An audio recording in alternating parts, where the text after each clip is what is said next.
Assalamu alaykum sevimli xanım qızlar. Hammalarning harcay vaqti xayrli bo'lsin. Hammalarninki homiladorlik tug'udan keyingi kutinish kursimiz qatnashganlarni qarshi olmayman. Men sizlarning do'stinglar Zulxumar. Bu darslarni balkim o'xshamagan vaqtlarda, o'xshamagan joylarda anglayotgan bo'lishinglar mumkin. Mayli qaysi vaqtda, qaysi joyda anglayotgan bo'lishinglarga qat'iy nazar. Darsni anglash jarayonida o'ylagan fikr takliflaringlar, kallanglarga kelgan savollar, o'rtoqlashishni xohlagan masalalaringlar bo'lib qolsa, men bilan ayrim aloqalashsanglar bo'ldi. Bu kursimiz ismidan chiqib turibdi. Homiladorlik mezgilidagi ishlar, tug'ut degan bu bir o'tganlik ham tug'utdan keyingi kutinish, parvish to'g'risida to'xtalgan bir kurs. Biz bugungi tunji qitimliq darsimizda shu kursimizningki o'z ichiga butun mazmunlar bilan bir-bir tonish bo'lish bilan birga homiladorlikda ilgirki tayyorlik xizmatlar, bilishga tegishli ba'zi ishlar to'g'risida to'xtalamiz. Bu kursdagi darsniki mazmunlari har videoda balkim bir necha mazmunni o'z ichiga olgan shaklda tayyorlangan yoki bir mazmun bir video shaklda tayyorlangan. Yani sizlarniki keyingi vaqtlarda o'zingizning ehtiyojiga asosan, temalarga qarab turib tanlab ko'ra olishinglar, foydalanishinglar uchun shunday tayyorlandi. Unda bo'lsa darsimizni boshlab ketaylik. Avval bizga men kim? Biz Sehrli Rishta oilasi. Sehrli Rishta ana bolalar darsxonamiz taxminan 2000-yili qurilgan dastlabki vaqtlarda farzand tarbiyasi haqida darslar bilan boshlagan bu darsxonni. Biz onalarning, oilalarninki, bo'libmi onalarni markaz qilgan, onalar munosabatli bo'lgan sohalarda ehtiyojlarga asosan har xil darslarni o'rnatilib keldik hozirga qadar. Masalan, farzand tarbiyasi haqida oilada 0 yoshdan, yani bu vaqtdan tortib 3-4 yoshgacha Montessori qanday tadbiqlash, ondan 2 yoshdan 12 yoshgacha bo'lgan bolalarniki umumiy yuzlik psixikalik masalalari va ularning tarbiyasiga nimalarga diqqat qilish haqidagi angliqan yetakchisi kursimiz. Ondan onlarningki shu o'zdagi ba'zi masalalar tufaylidan farzand tarbiyasi haqida ko'p izlansimi, to'salg'ularga uchraydiganligi, o'rganganlarni amalllashtirishida qiyinchilik uchraydiganligi uchun onlarning psixik sog'lomligi uchun miros qolgan onaliqim, shifo topgan bolaliqim temasidagi kursimizni ochdik.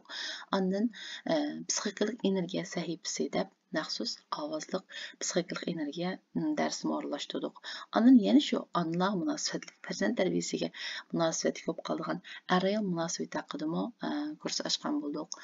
Ondan oila din tarbiyasi deb shu farzandlarniki bolalikdagi bo'libmi dastlabki yillardagi oilada o'tkazgan vaqtidagi diniy tarbiyaninki ularning qalbiga qanchalik singdirilganligi, ularning keyingi hayotiga cho'ng ta'sir ko'rsatganligi, ularning tanlashlarga, qaror berishlariga va sirtqi muhitga, rangarang muhitlardagi boshqa dinlar, ham boshqa mazhablar va yoki boshqa bizning dinimizda cheklangan ba'zi ishlar tutgan pozitsiyasiga ta'sir ko'rsatganlik uchun shu oiladagi tarbiya, oiladagi din tarbiyasi to'g'risida kurslarni ochgan bo'ldik.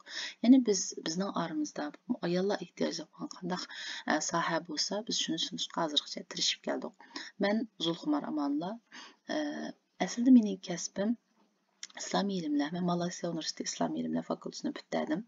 Ondan tunji farzandimni doğuşunu aldı keyinde farzand tarbiyasının ne kadar muhimligini his qilib, Atatürk Üniversitesi Bolalar taraqqiyot kasbida o'qidim. Hem onun başqa nurg'un izlanishlarni ibadim.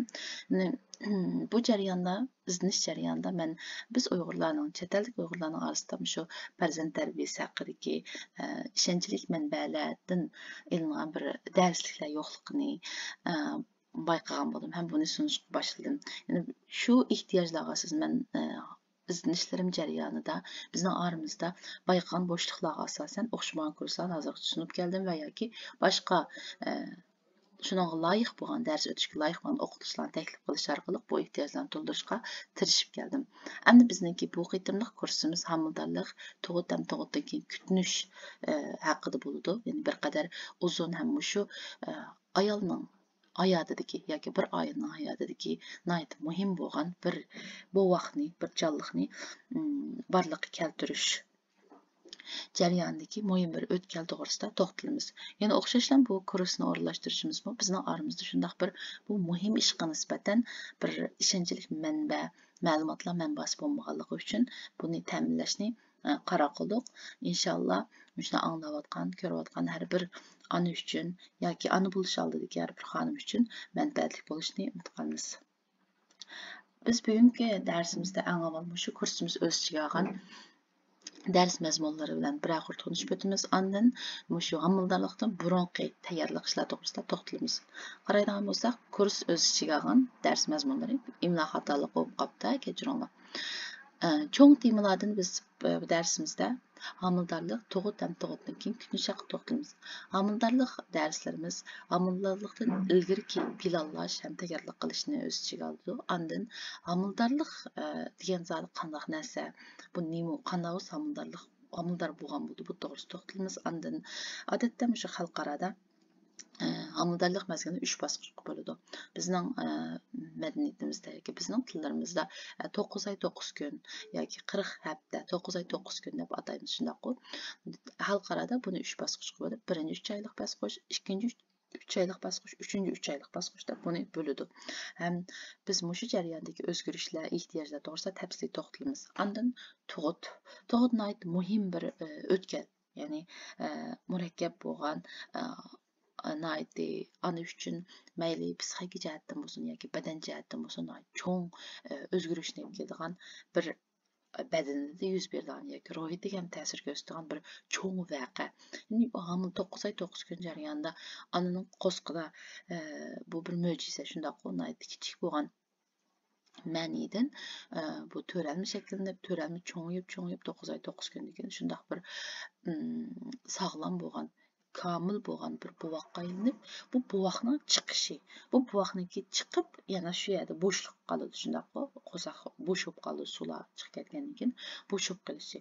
Bu buvoqning badandan chiqib ketish jarayoni tug'utdan iborat. Bu jarayon nihoyat muhim bo'lgan bir jarayon, badanimizda cho'ng o'zgarish bo'lgan bir jarayon. Bu tug'utga tayyorlik qilish to'g'ri keldi. Tayyorlik qilgan tug'ut bilan tayyorlik qilmagan tug'ut bir-birisiga o'xshamaydi. Ondan hozir tug'utning har xil turlari bo'lib ketdi. Burungi vaqtlarda masalan ancha meditsina taraqqiy qilmagan vaqtlarda kishilar asos jihatdan tabiiy tug'utni bakrak tabiiy tug'utga ko'ngan bo'ladi. Normal insonning oldi tabiiy tug'ut bo'ladi. Lekin nurg'un har xil sabablar tufaylidan, har xil kasalliklar tufaylidan yoki shu meditsina taraqqiy qilmaganlik sababidan tabiiy tug'ut jarayonida yoki buvoqning hayotiga yoki onaning hayotiga har xil qiyin xatarlar yuz berish ahvoli bo'ladi. Hozir tib ko'p taraqqiy qilib ketdi. Ya'ni har xil tabiiy tug'ut jarayonida buning işte qiyin xatarlarni oldini oladigan usullar ko'payib ketdi. Va buningdan sirt tabiiy tug'utdan sirt har xil tug'ut shakllari maydonga keldi.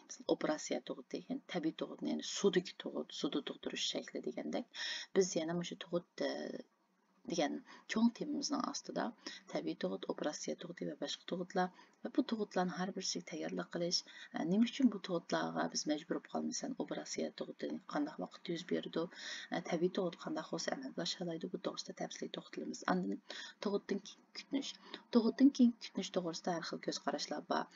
Biz hozir chet ellarda yashayapmiz.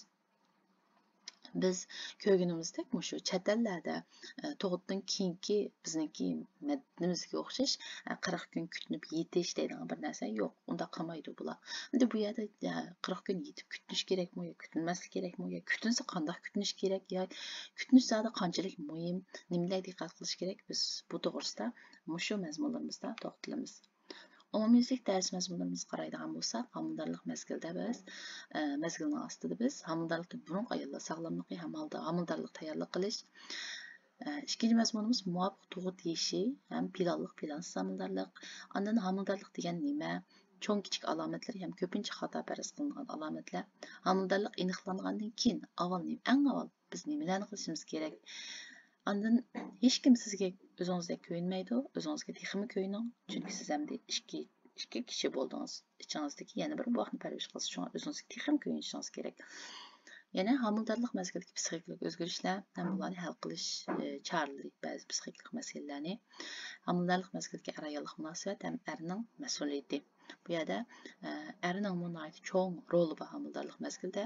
Ayol erning ruhiy jihatdan bo'lib qo'llashiga, yar yo'lakda bo'lishiga ko'p ehtiyoji bor. Er buni to'nib yetishi kerak. Ayolga ba'zi vaqtda yar yo'lak bo'lishni bilishi kerak.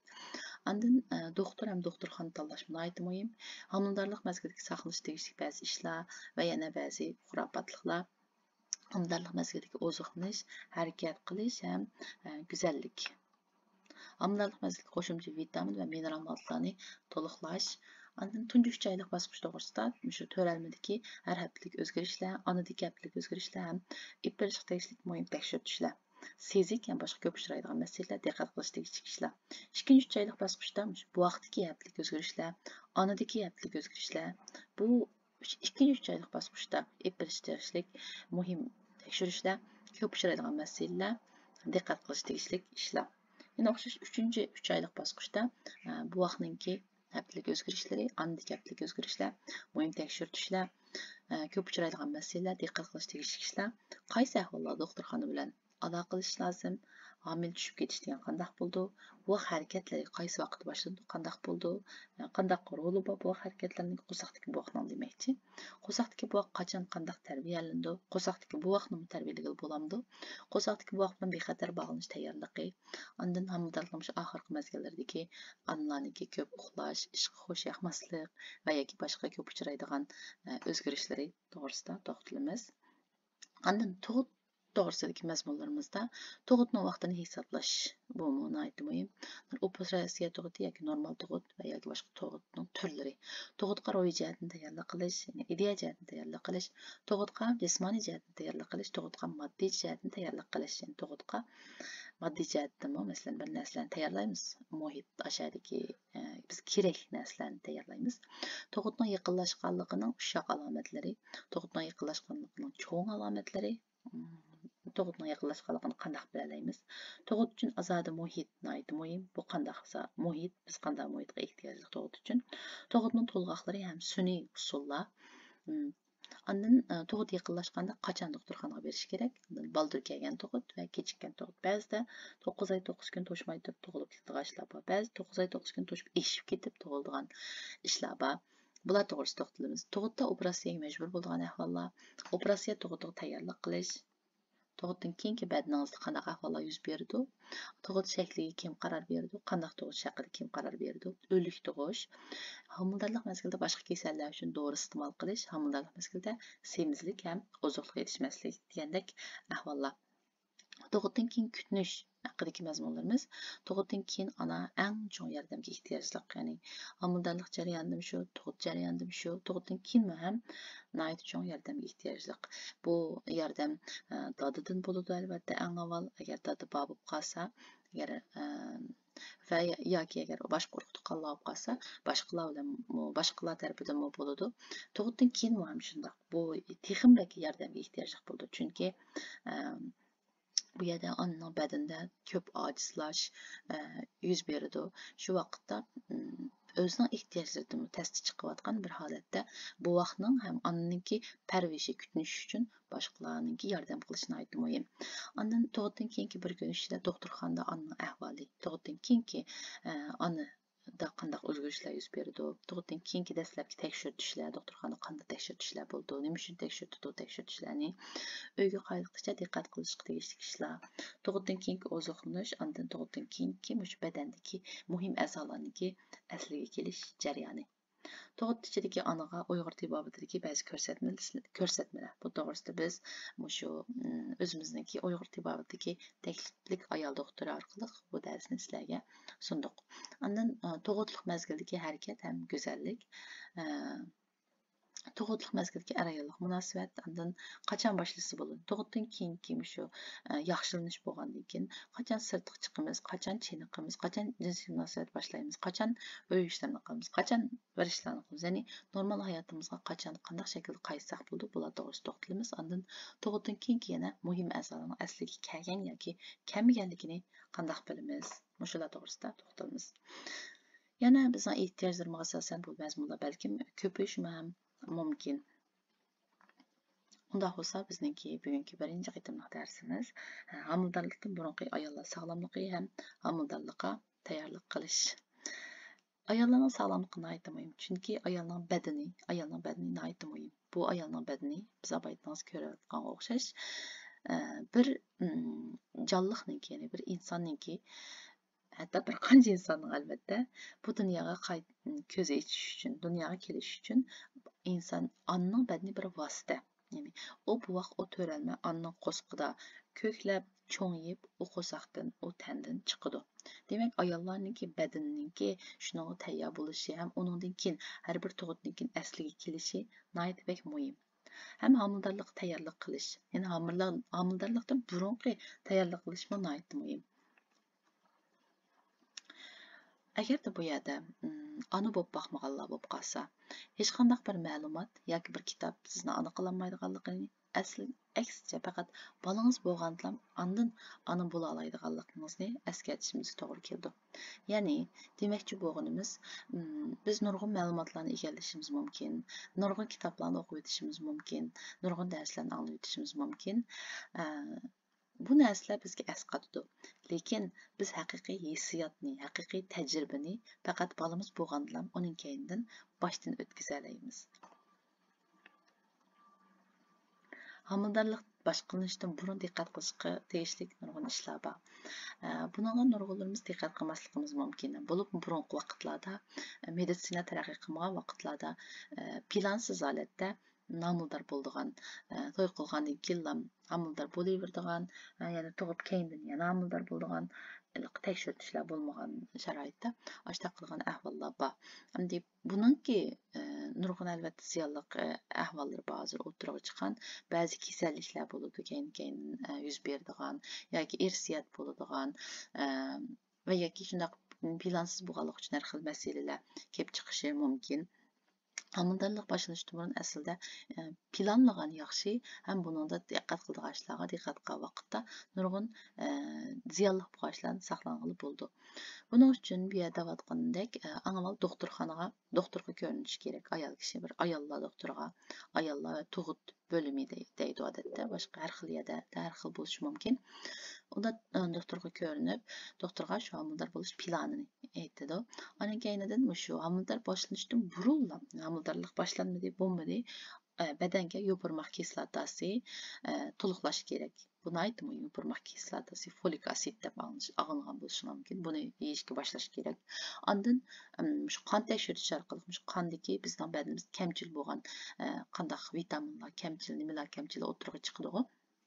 Qon tekshirtish va ba'zi shu kerakli bo'lgan moddalarningki nimasini qanchalik borligini, o'lchimini tekshirish orqali agar kamchil bo'lib qolsa, ularni to'liqlashga boshlash kerak. Masalan, ba'zi kishilarda vitamin D kamchil bo'lishi mumkin, ba'zilarda vitamin B12 kamchil bo'lishi mumkin, ba'zilarda temir moddasi kamchil bo'lishi mumkin. Masalan, temir qonning asosli moddasi.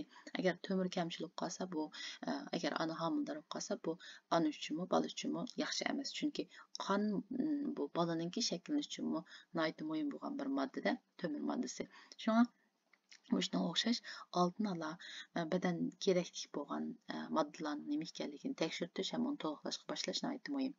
Ondan qahva, qaynoq choy, kola qatorliq mushtaq ichimliklardan yiroq turish kerak. Ondan kayfiyat nihoyatda muhim, psixikalik sog'lomlik nihoyatda muhim.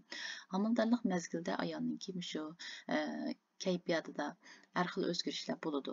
Bu chunki homildorlik degan nihoyatda cho'ng bir jarayon dedik. Bu jarayonda badanni tayyorlash uchun bizning badanimizda har xil hormonlarda o'zgarish bo'ldi. Hormonlardagi o'zgarishlar bizningki psixik ahvolimizga, kayfiyatimizga ta'sir ko'rsatadi. Nihoyatda aloqasiz bo'lgan ishlarga tuyuqsizlanib, qattiq hayajonlanib ketadigan yoki bo'lmasa kichik ishlarga ko'nglimizga qattiq kelib yig'lab ketadigan ahvollar bo'ladi-da. Hatto masalan ba'zilarda shu yindik odamda mesela yo'ldoshidan qattiq nafratlanib ketadigan ashta egizbas ahvollar yuz berdi. Mayli qanday bo'lishidan qat'iy nazar biz o'zimizning badanimizga ko'ngil bo'lganda kayfiyatimizga homildorlik boshlanishdan burun diqqat qilishimiz kerak. Ondan tishlarda masala bo'lib qolsa davolash kerak homildorlikdan burun. Homildorlik mezgilida ham tug'ut mezgilida shu tishda har xil masalalar ko'rildi. Tishga ko'p ta'sir ko'rsatdi. Yana cho'nglarning ba'zilari shu ayol kishi har birini to'qsa bir tishidan ayrildi deydigan bunday gaplarmi bor. Ya'ni badanimizdagi shu umumiy o'zgarish, ba'zi ojizlashlar, hormonlardagi o'zgarish bizniki tishlarimizga qadar ta'sir ko'rsatadi degan gapda.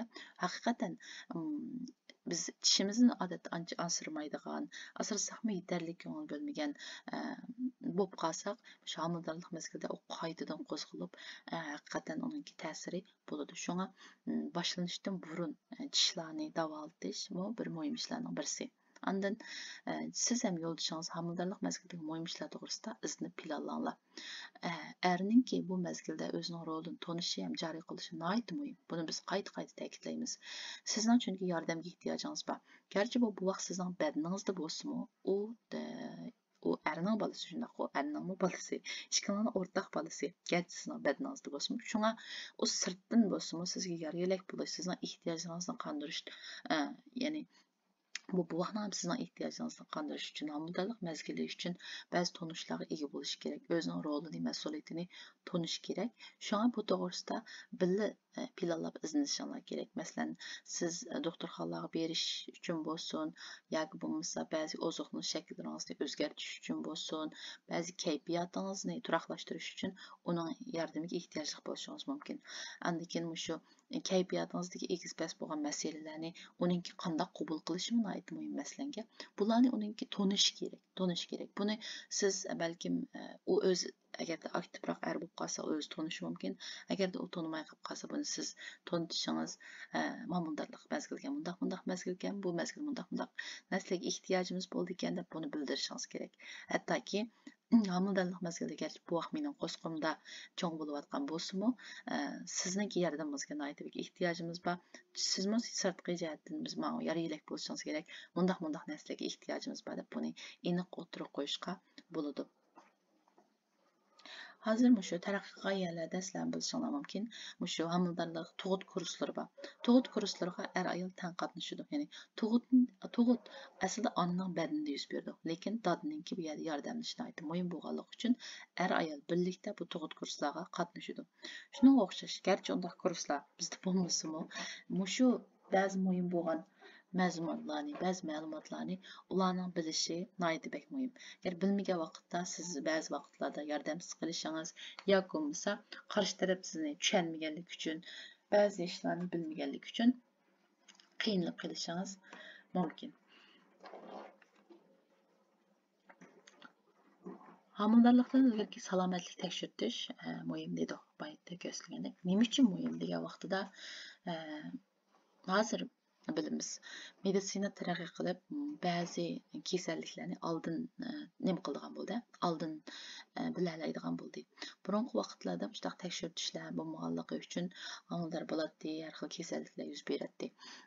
Bu yerda homildor qo'saqda homila qolgan vaqtida homilaga yuqish ehtimoli bo'lgan har xil kasalliklar bo'ladi. Shu homildorlik ilgari salomatlik tekshirish orqali shu kasalliklarning yuqish nisbatining qandoqligi yoki uni oldini olish, davolashga bo'lamdi, yoki bu onninki badani, yoki ruhiy holati bu vaqtni badanida cho'ng qilishga tayyormi yoki tayyor emasmi? Shular to'g'risida oldini olish xizmatlari olib berilgan bo'ldi. Har xil irsiy kasalliklar bo'ladi. Buni